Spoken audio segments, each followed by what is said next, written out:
And sports drinks are designed for events that last over 60 minutes. Okay?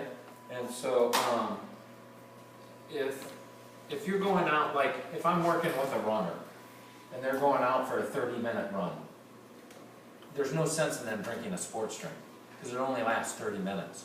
It's for events that last at least 60 minutes is when you do a sports drink. So when you're sitting on the couch playing PlayStation, clearly that's not going to last, well, it could last a couple hours, but it's not at the intensity that you're playing hockey at. Water's fine in those situations, okay? So, yeah, Gatorade is, you know, the funniest thing to me is baseball players. 90% of them just stand out in the field and stand there. They don't even move. Yet as soon as they get back to the dugout, they're drinking Gatorade. Well, they were just standing out there. They're not even moving. All they need is water, right? But that comes down to this marketing that I'm going to share with you, is that marketing has convinced people that they need Gatorade because it's, you know, it's going to help in any situation, okay? So, I'm going to share with you this product, okay? So this is a product that's advertised to increase muscle mass, okay? It's called Sterol Complex, okay? I went to bodybuilding.com, where it's one of the most prevalent websites that sells supplements, okay? And if you look at the ingredients, there's about 40 ingredients in here, okay? None of them work, okay? And I can base my advice to you off research in telling you that 95% of sports supplements don't work, okay? And I'm just going to give you an example of one of these little ingredients in here. And what I did was I randomly picked one, and it's called ectosterone. Okay, it's this one right here. It's called beta-ectosterone. And there's a website that I go to called PubMed. And it's where all the medical journals publish their research articles. Okay, so it's all scientifically based. It's not just going to Google and typing in ectosterone and seeing what comes up. Okay, but it's real science. Okay, and so I did that. And this is what happens. Okay, when I type in ectosterone, over 1,400 research articles come up. So I was impressed that at least a lot of research has been done on ectosterone. Okay, but then there's a button that you can click that only looks at research on humans. So it gets rid of the mice, the rats, the rabbits, the test tubes, the petri dishes, and only focuses on humans. Okay. But then I clicked a button that's called clinical trials, which means that they were scientifically controlled trials done at a university. And none showed up. Can you all see that? And then I clicked ones that were randomly controlled, meaning that they were tested against a placebo, and they were blinded. So you didn't know what you were getting, and I didn't know what you were getting. They came in a bottle, one was marked A and one was marked B, and after the study, then we found out. None of those have been done, okay, on ectosterone. And so then I looked at how many included muscle in their research, okay, and 68 came up. So I removed all the clinical and randomized in humans, and so if I just put in ectosterone and muscle, because they're trying to promote muscle growth, 68 trials came up, okay? And when I went to those, this is what I found, and I'll read the titles to you, okay? Ectosteroids affect in vivo protein metabolism of the flight muscle of the tobacco hornworm. Ectosterone-mediated muscle synthesis during the larval development of the rice moth. And the effect of ectosterone and juvenoid on the development, involution of flight muscles of some Latin name I can't pronounce. It's a steroid that is found only in insects. And they're marketing this steroid for the growth of muscle in humans. Now, who's ever seen the movie The Fly? Have you ever seen that movie? Well, next time you're late night Netflix, type in The Fly and watch it. It's very scientific type thing, where a fly and a human get merged together, and it's kind of interesting. But other than that, there's no reason why the steroid hormone that affects the muscle of flight muscles would work in humans. But humans are a funny breed in regards to they believe anything that's marketed toward them. And the other thing is that if one pill's good, 2 pills are better. And that's not true either. And so you really have to be cautious in regards to dietary supplements that affect sports performance. Okay? Now, in college athletes, and I don't know what it is in the leagues that you guys play in when you get into the higher levels, but they drug test. Okay? And these dietary supplements are not controlled by the FDA. Okay? Even though the supplement companies say they do, they're not. And there's been a number of cases that college athletes, even professional athletes, have been drug tested, and they have failed the drug test because the dietary supplement has been contaminated. And so, not only do the supplements not work, there's usually things in them that aren't supposed to be in them, and that causes problems for the athlete. I know of one case in particular where the athlete failed a drug test, proved to the USADA, which is the United States Anti-Doping Agency, that the product that he bought off the shelf was contaminated. They still banned him for 2 years because even at the professional level and the college level, the athlete is responsible for what they put in their mouth. Okay? And so it doesn't matter if it's contaminated or not. You decided to consume it, you're responsible, you get the ban. Okay? And so, 20/20 hindsight, the guy should have had the product tested before he consumed it rather than after. Okay? So just be aware of that. Okay? Have any of you been exposed to creatine supplementation or been told about creatine supplementation? Okay? Yeah? Creatine is a product that works. It's one of the most researched products on the market in regards to enhancing performance. The problem is how it's used and how it's marketed. And so when we look at products like creatine, and I've got some slides here that I'll show you. If you read the advertisements, it does everything. It increases muscle mass, it reduces fat mass, it does a number of things. The problem is that it only does one thing, and that's recover. Okay? So one of the fuel sources that you use is called creatine phosphate. It's kind of like, if you think of gasoline for your car, it's kind of like a form of gasoline that's very high in octane and provides a lot of power for a very short period of time. And for hockey players, it's one of the primary fuel sources because it lasts about 20 seconds. And so when you're on the ice for one of your 30-second shifts, right, they're typically about 30 seconds, you're using a lot of creatine phosphate as your fuel source. It takes about 5 to 7 minutes for that creatine phosphate to regenerate itself. So when you go back on the bench and you're sitting there trying to recover, your muscles are trying to resynthesize that creatine phosphate. Okay? So how long does your typical rest period last on a bench? A minute maybe, right? Because you have 3 rotations usually. Does that sound about right? So even in that minute period, you're not having enough time to resynthesize completely that creatine phosphate.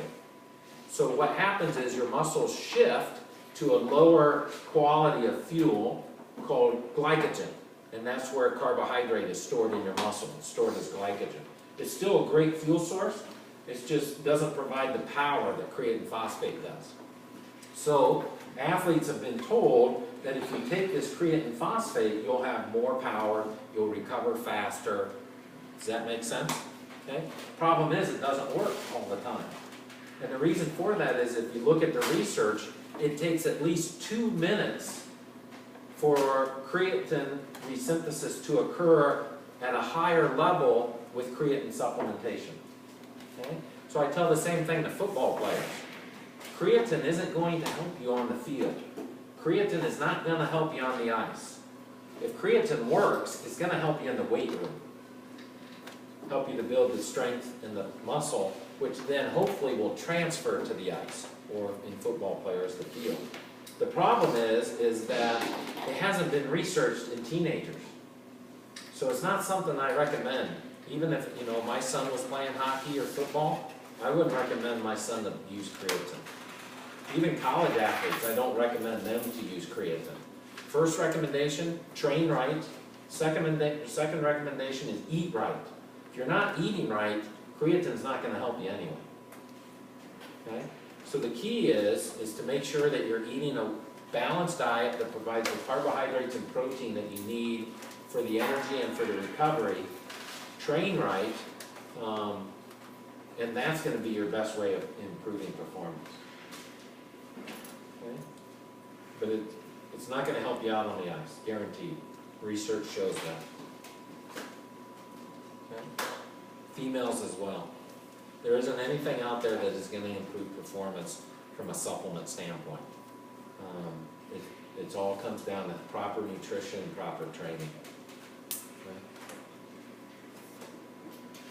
If there was, I'd have my kids on it, believe me. I have a soccer player and I have a cyclist. And there's nothing out there. They ask me all the time because they read it on the web or in the magazines. They go to, the one goes to a website called Bella News, and they see supplements advertised on it all the time. One that Lance Armstrong promoted. Well, we know Lance didn't use supplements. We know he used testosterone and cortisol and EPO. Okay, that's how he improved his performance. So he's getting paid to say, yeah, this thing works, but he never used it. Okay, if there was something out there that worked, I'd give my son the supplement, but there isn't anything out there that works. The only thing he does is eat right and train, both of them, soccer and cycling. Okay? So don't listen to the hype, the marketing. Okay? I can show you other examples where they get the physiology wrong. What year in high school are you guys? Most senior? Juniors? What science have you had? Biology, anatomy, physiology. Okay. All right. So here's a quick, easy physiology lesson. Okay. Everybody's heard of hormones, right? Anybody know an example of a hormone? Any hormone? Insulin. You've heard of insulin? Anybody know a diabetic that's on insulin? Okay. Insulin's a hormone. Insulin is a hormone that's responsible for putting glucose into the muscle. Okay, it's like glucose needs a door to get into the muscle, but the door is always locked. And insulin is the key that opens the door. And once glucose is in the muscle, it is used for energy. It's our gasoline. Okay? Catecholamines. Have you heard of the hormones catecholamines? Adrenaline. Have you heard of adrenaline? Okay, have you heard of what's called the flight or fight response? Has anybody ever scared you? Okay, what's the first thing that you feel when someone scares you? Well, usually you feel your heart bounce out of your chest, right? Okay, can you remember that? The reason for that is because you just have this huge release of this hormone called adrenaline. And what adrenaline does is it increases heart rate. Okay? It's called the fight or flight response because it prepares you to either fight, throw a punch, or turn and run, the flight. Okay? And so that hormone is preparing you for that. Okay? Testosterone. You've heard of testosterone. You've heard of estrogen. Okay? So we have two classifications of hormones. One are called protein hormones. Okay, that includes insulin, that includes adrenaline. Okay? Then we have this other classification that's called steroid hormones. We've all heard of steroid hormones, right? That's the testosterone, the estrogen.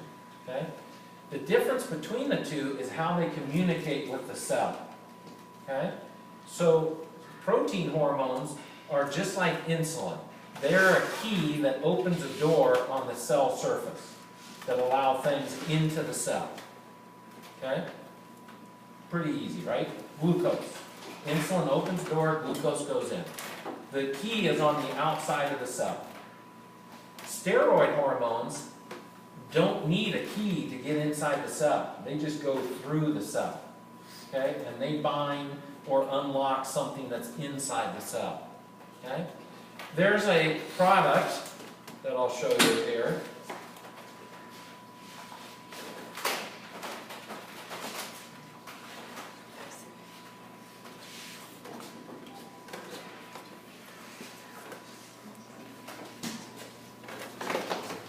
There, you can sit down.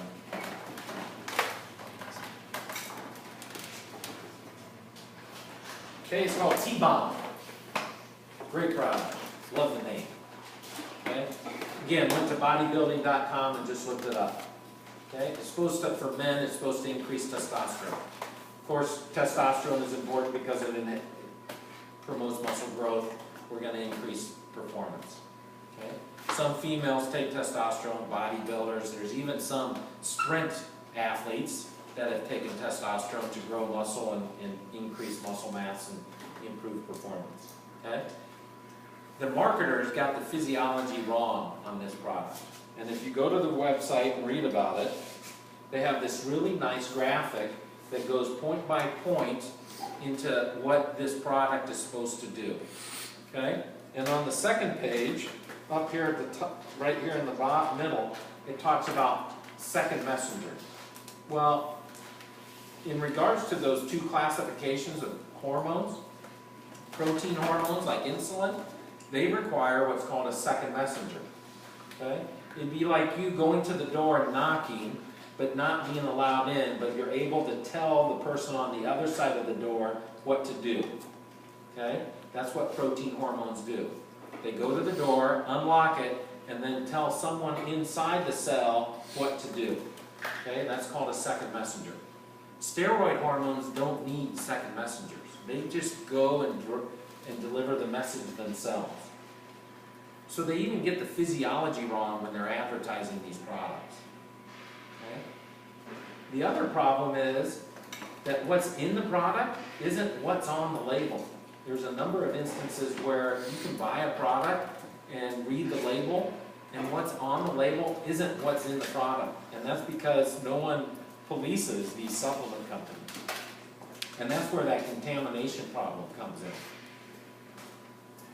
Okay? So my best advice to you, if anybody ever tells you, try this dietary supplement, it's going to increase your speed, performance, you're going to play better, you're going to recover better, you're going to have more energy, which brings up another one, they don't work. Okay? So who relies on energy drinks? Monster, Red Bull, huh? Your coach. Not us. Those are another one that I would stay away from. You know, it's like drinking a cup of coffee. They don't last forever, and when you crash, you're going to crash. Which means you don't, huh? No, same thing. They don't work. Can't crash though. It's not the sugar that's causing you to crash, it's the caffeine that's causing you to crash. Because caffeine doesn't last forever. Okay? And so, you know, that's why your parents, your grandparents always have a cup of coffee in their hand. Because they want that, and partly it's habit. The other part is that it's the caffeine that's in the coffee. But for performance that you guys are doing, it's not going to benefit you at all. Okay? And I can show you the research on that. So the best thing I can tell you is make sure that you're eating good and you're training. Okay? Get good advice. Okay? And unfortunately, if one of your coaches says, try this supplement, it's going to help you in performance, that's not good advice. Okay? Alright? So, just to review quick. What's the best diet that you can get? Healthy. 4 meals a day. 4 meals a day. Balanced, right? What are good sources of carbohydrate? Pasta, rice, vegetables, fruits. Good. Okay. What are good sources of protein? Are we not supposed to eat grain? Grain is a form of carbohydrate, breads. You were told not to. The CrossFit gym people, they're more like paleo diet is their philosophy. Yes. And so they told them, don't eat grains. Right. Okay, so here's how that works in simplest terms. Products derived from wheat, which would be bread, right, and pasta. Yeah, They told you not to eat pasta. Okay, so the reason. Okay, so here's why. All right, and this is making connections. In school, did anybody draw on the board this equation for you? So A to B to C to D. Have you ever seen that one before? People usually want to go straight to D and skip what's in between here. And this is kind of that example, is that there's things in wheat, so things in bread and pasta that cause what's referred to as irritable bowel syndrome, stomach problems, gastrointestinal problems, if you eat too much of this ingredient that's in pasta or bread. Okay? Some individuals are born with what's called celiac disease, and they have to go on a wheat-free diet. So they can't eat bread from wheat, and they can't eat pasta from wheat. And the reason for that is, in celiac disease, when they do, inflammation levels increase. Okay? Inflammation is tied to sore joints, fatigue, that type of thing. If you don't have celiac disease, or you're not sensitive to wheat, you don't have to worry about it. Okay? Just because someone with celiac disease that goes on a gluten-free diet reduces their inflammation, doesn't mean that someone that is not gluten tolerant or intolerant will also have a reduction in inflammation. Okay? So it's like being a diabetic and having to be on insulin and watching your sugar intake. None of you are diabetics, correct? You don't have to watch your sugar intake. So they're trying to make a similar connection in that diabetics should watch your intake, therefore everybody should watch their sugar intake. Celiac disease, they need to watch their gluten intake. If you don't have celiac disease, you don't really need to watch your gluten intake. The connections don't always exist. Okay? What really is important is that you have a balanced diet that contains things from the different food groups.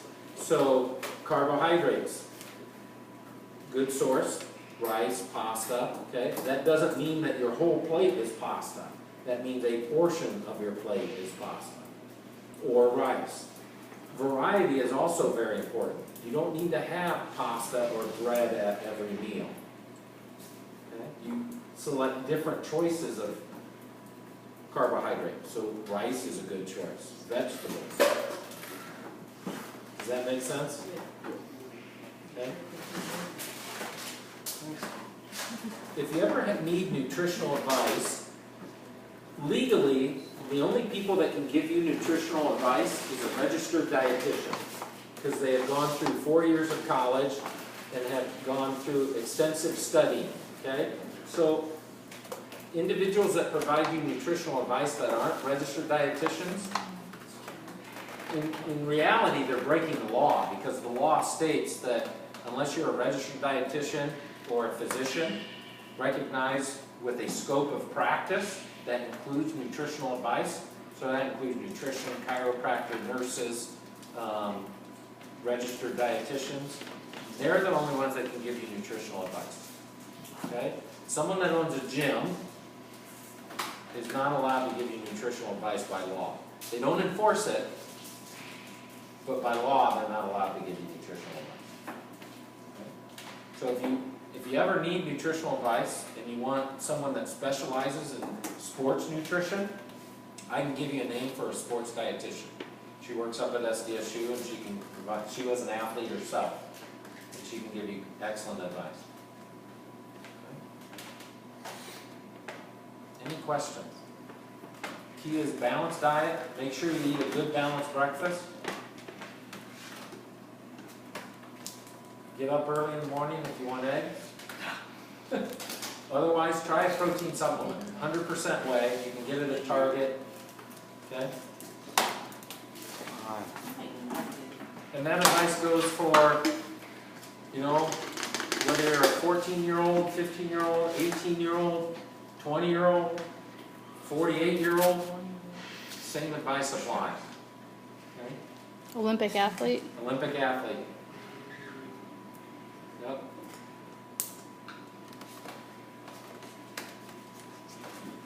Definitely.